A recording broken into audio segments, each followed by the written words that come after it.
बिस्मिल्लाहिर्रहमानिर्रहीम। नाज़रीन मोहतरम, अस्सलामु अलैकुम वरहमतुल्लाहि वबरकातुहू। नाज़रीन मोहतरम, कब्रिस्तान जाने का सही तरीका क्या है वो हम आप हज़रात के सामने बयान करेंगे। याद रखें, जब भी हम कब्रिस्तान जाएँ, कब्र पर हाज़िरी दें, अपने अजीज़ व अकारिब या किसी मज़ार पर भी जाएँ तो पाइती की तरफ से यानी पैरों की तरफ से हम जाएँ, सिरहाने की तरफ से ना जाएँ, क्योंकि जब हम सिरहाने की तरफ से जाते हैं तो मुर्दे को तकलीफ़ होती है। वो पलट के जो है इस तरह मुर्दे ने देखना होता है, इससे मुर्दे को तकलीफ़ होती है। हम पैरों की जानिब से आए और जो है 4 हाथ के फासले पर या 4 कदम के फासले पर खड़े होकर जो है हम फातिहा खानी का एहतमाम करें, अल्लाह की बारगाह में दुआ करें और मुर्दे को अपने अजीज़ को जो है सवाब ईसाल कर दें, या साहिब मज़ार की जैसे मज़ार पर हाज़िरी दे रहे तो साहिब मज़ार को इसका सवाब ईसाल कर दें, अपने मरहुमीन को इसका सवाब ईसाल कर दें। लेकिन याद रखें, कब्र पर पैर रखना, कब्र पर बैठ जाना या कब्र पर जो है आग जला देना, जैसे बाज़ लोग मोमबत्ती वगैरह जला देते हैं, चिराग रख देते हैं, ये तरीका सही नहीं है। इसी तरह मट्टी कब्र के ऊपर जो पानी डालने के हवाले से लोग पूछते हैं, तो याद रखें पानी डालने की लॉजिक सिर्फ यही है कि मिट्टी को जमाना। हालांकि लोग ये समझते हैं कि गर्मियों के मौसम में बिलखुसूस जब हम कब्र पर पानी डालेंगे तो हमारा मुर्दे को बड़ी राहत पहुँचेगी, गोया कि हमारा मुर्दा उठकर बैठ जाएगा और हमारा शुक्र अदा करेगा कि हमारे ख़ानदान के रिश्तेदारों के अफराद तो आए नहीं, तुम कितने प्यारे हो कि तुम हमें जो है मिलने के लिए आए और तुमने ठंडा ठंडा पानी हम पर डाला। तो लिहाजा ऐसा कुछ भी नहीं है, हमारे मुर्दे को कोई इससे राहत नहीं पहुँचेगी। अगर राहत पहुँचेगी तो हमारे ईसाले सवाब करने, मग़फ़िरत की दुआ करने से उसे राहत पहुँचेगी। ज़ाहिर सी बात है, जब इंसान दुनिया से चला जाता है तो वो सवाब का मुंतज़िर होता है कि मेरे घर वाले मेरे लिए क्या गिफ्ट यानी सवाब भेज रहे हैं, क्या मग़फ़िरत की मेरे लिए दुआ करी या नहीं करी,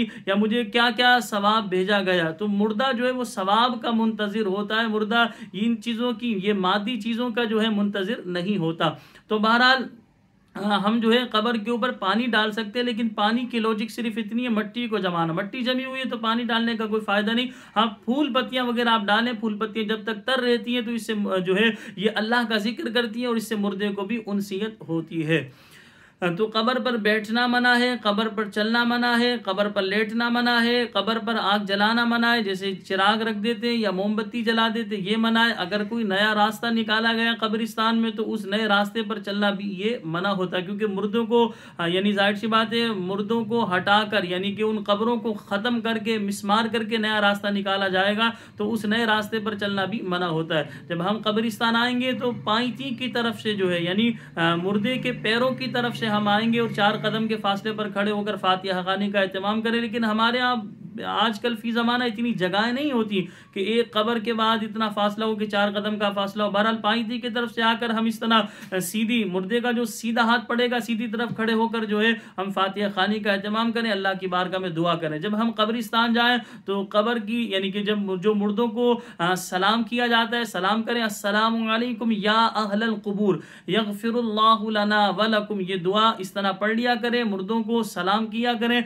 जब वो सलाम का जवाब भी देते हैं, अस्सलामु अलैकुम या अहलल कुबूर यानी ए कब्र वालों तुम पर सलामती हो, यगफिरुल्लाहु लना व लकुम यानी अल्लाह ताला तुम्हारी और हमारी मग़फ़िरत फरमाए। तो जब भी कब्रिस्तान जाया करें या कब्रिस्तान से आपका गुजर हो रहा हो तो इस तरह जुमला कह लिया करें, अस्सलामु अलैकुम या अहलल कुबूर यगफिरुल्लाहु लना व लकुम। और अपने अजीज़ व अकारिब की कब्र पर फातिहा खानी के लिए हमें एहतमाम करना चाहिए। जो कब्रिस्तान जाने का तरीक़ाकार था वो हमने आपके सामने बयान किया।